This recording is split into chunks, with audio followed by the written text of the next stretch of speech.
Hi, my name is Kip Williams, and today I will be presenting on the 2020 attack on Capcom with Ragnar ransomware. So, jumping into background, the Japanese company Capcom was attacked with Ragnar ransomware on November 2nd, 2020. The attackers, after infiltrating their system, demanded $11 million to decrypt their files for them and not sell stolen files on the internet.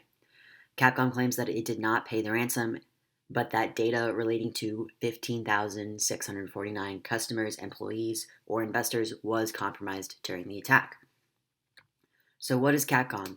Capcom is a Japanese video game developer and publisher that was founded in 1979. You may recognize some of these prominent video games, such as Resident Evil, Monster Hunter, Mega Man, Ace Attorney, and Street Fighter. The company is worth almost $6 billion and it has 15 subsidiaries in other countries. Ragnar is a ransomware software that was discovered in April of 2020. There have been 10 known attacks since then. Here is an example of a ransom note that the ransomware might leave on an infiltrated system.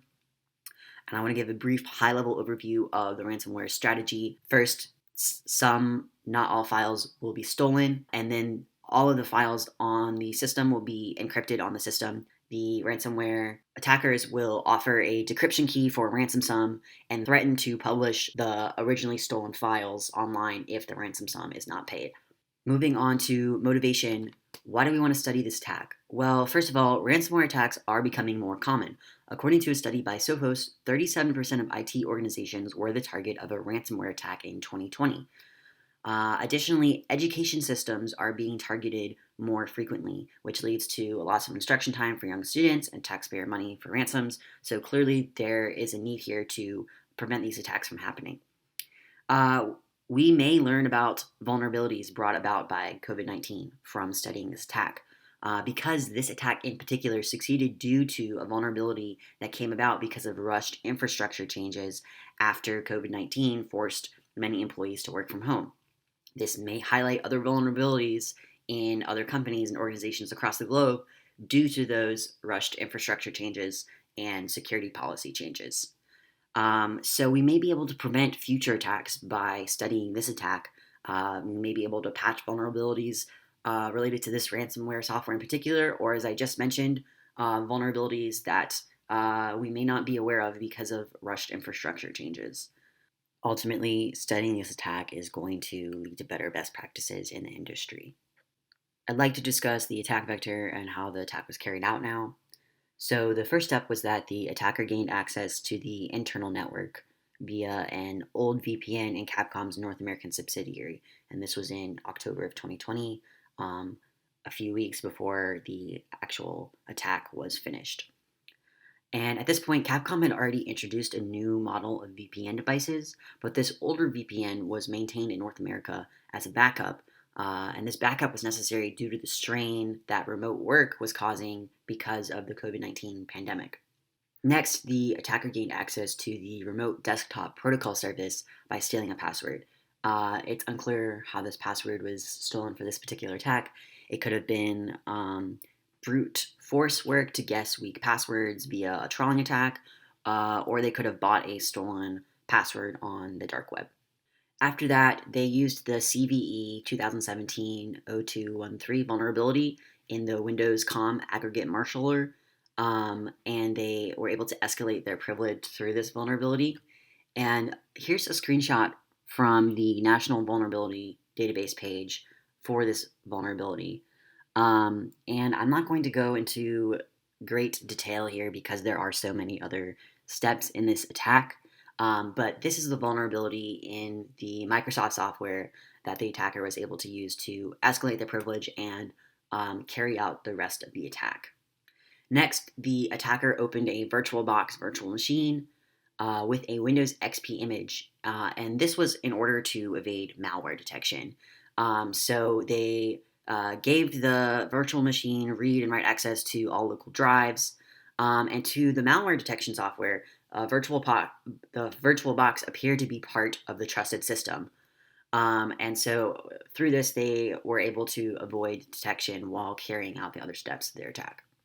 While they were inside the virtual machine, these are some of the steps that the attacker took. So They encrypted all the files that they had access to using the salsa 20 algorithm for file encryption and RSA 2048 to encrypt the file keys.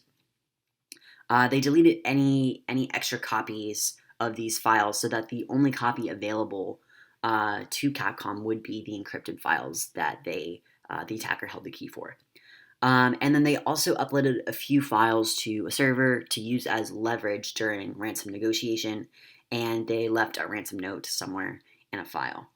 And then they used a PowerShell script to move from one network to another, so that when they were finished in one network and they had stolen files they wanted and encrypted the files that they wanted, then they were able to move on and repeat those steps until they were detected by Capcom, and Capcom shut down their network and implemented their security measures in order to stop the attack.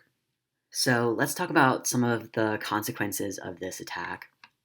There were several primary harms here to Capcom. So first of all, their data was stolen, which is a violation of confidentiality. But their data was also tampered with, in addition to being stolen, which is a violation of integrity. And while they were shutting down the attack, they also had a service outage, which is a violation of availability. There are also some secondary harms. So the secondary harm to Capcom's employees was that their personal information was leaked. It included addresses, names, emails, financial information. So that's also a clear violation of confidentiality.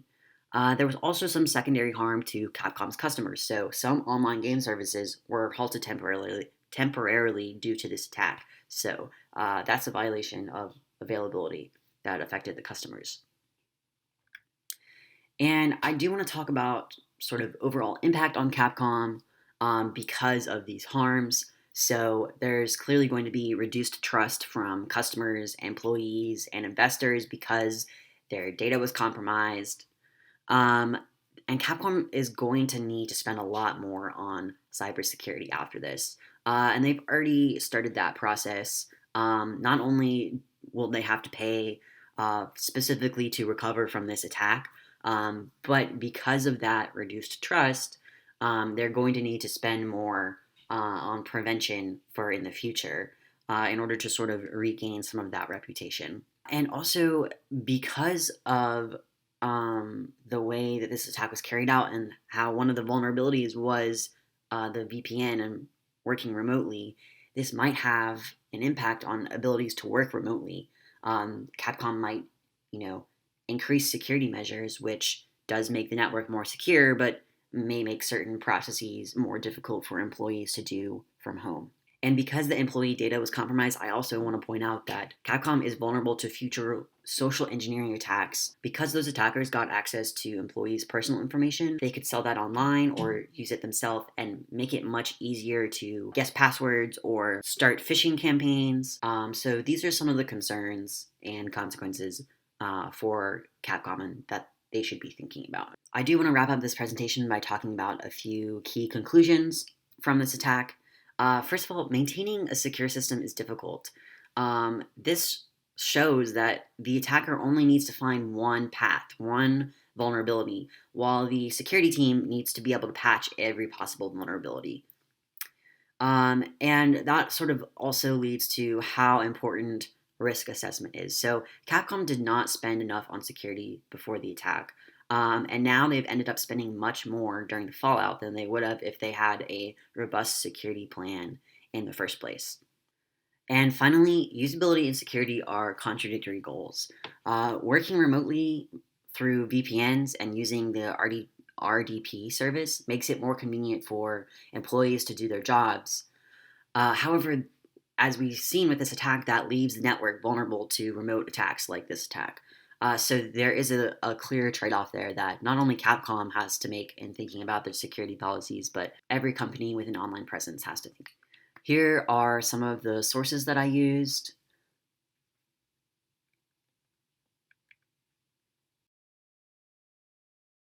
And I do have two questions for the class. What is one way that Ragnar ransomware is similar to, and one way that it is different from a rootkit? And if you were hired by Capcom to ensure this attack doesn't happen again, what is one recommendation you would make and why? Thank you everyone for listening to my presentation.